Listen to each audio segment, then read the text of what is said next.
Okay, tanong naman ito ni Stop, Look, Listen. Paganong relihiyon ba ang RCC? Okay, bigyan natin pagsagot niyan kay Brother Romel Palma. Brother Romel?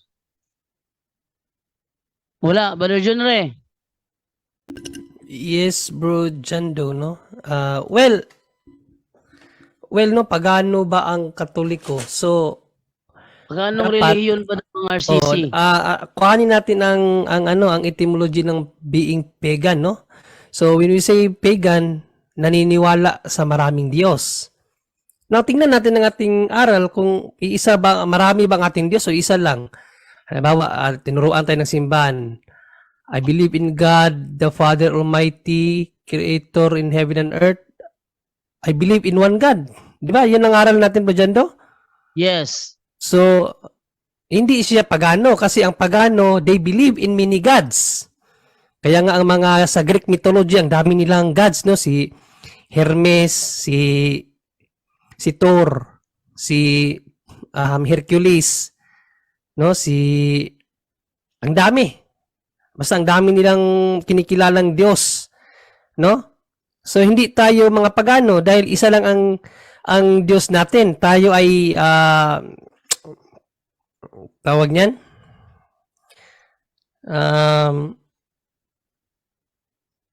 Kalimutan ko yung term ba? Christian, So, bro. yes. I mean sa theology na term ba yung may term yung nakalimutan ko.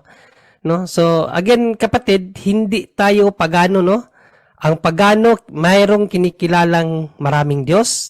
Sa atin, ang turo ng simbahan, we believe in one God. Credo natin yan. We believe in one God. So, therefore, we are not pagans. So, siguro, misinterpretation dahil as usually natin naririnig, marami tayong Diyos kasi marami tayong mga ribulto o mga santo. Well, yan ay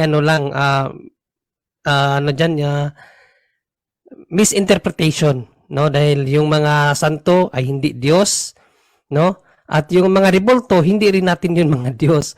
Again, ang aral natin, iisa lang ang ating Diyos at yun ay ang Father, Son, and the Holy Spirit. So we are not pagans, we are ano ba term doon? Nakalimutan ko, no? So hindi tayo